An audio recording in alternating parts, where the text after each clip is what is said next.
Warlander is a new game in open beta that combines medieval hack and slash mixed with MOBA abilities. It's a lot of fun so far, and I've organized this video into a list of what I determine to be pros and cons about the game. I hope you enjoy. Even though the game labels itself as a hack and slash, there are many ways to approach combat. Each class gets a ranged weapon, and all classes can use the siege machines. You can play an entire match without even getting close to the enemy. There's also many abilities to choose from. They're all unique for each class, and not all of them are offensive. There are defensive abilities like the wall, and supporting abilities that heal, resurrect, and buff your allies. The classes are just like its predecessor, Happy Wars. There are 3 classes currently, Warrior, Mage, and Cleric, but unlike Happy Wars, they feel a lot more unique.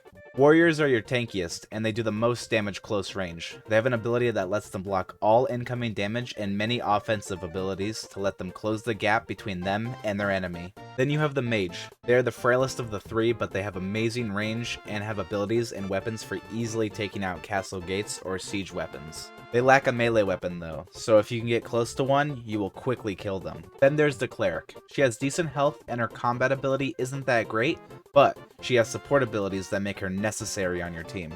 So as you begin to play, you will unlock weapons, armor, skills, and talents. When you equip them, it increases your combat power. There is a cap though, which is where the Valor system comes into play. While playing, you can unlock titles. Higher level titles will give you a higher combat power cap. When you start a match, you can't just pick characters with titles. You'll have to earn points first to level up, which means people can't just start with their strong characters, they have to earn a lot of points first. But let's say someone who has played a lot more than you picks their max level guy, and you end up killing him. Now they have to wait a few minutes before they can play as that character again. Any character that has a title will have a cooldown after they die. This means that you can't just win by picking your strongest character.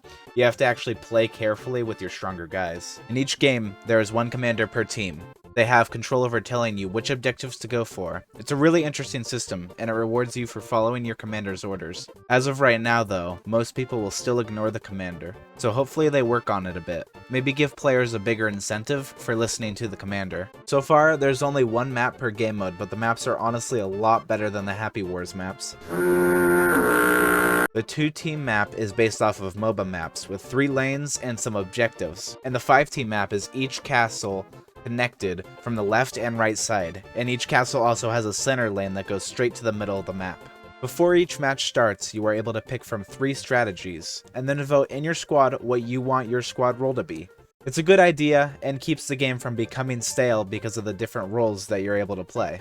The siege machines and castle defenses are a really fun part about the game. You're able to build cannons and ballistas on your castle, like Happy Wars, that are used to shoot at your enemies. There's also the battering ram and catapult, that are used to destroy the castle gates. Whenever you queue for a match, it puts you into a training area, and allows you to get used to your character and test abilities before the match begins. More games should do this, because no one wants to sit on the main menu and wait for the game to start. In the character menu, you can create multiple characters for a single class. You will need to do this because, as previously mentioned, to play as your characters with higher titles, you need to level up your Valor in-game. But when you create a new character, it doesn't share the XP between all characters of the same class. You also don't share titles or progress for new titles. As of right now, there are silver coins that are used to buy stuff in the shop. You get them from playing, but right next to them is a gold coin currency. I can only assume it's a premium currency that you will have to pay for, especially since in the shop there is a grayed out icon of that same coin. We can only hope that once the game fully releases, you're only able to buy skins and other cosmetic only items with these coins, and not stat increasing items. I hate that building minigame where you have to keep your cursor in the center of the circle.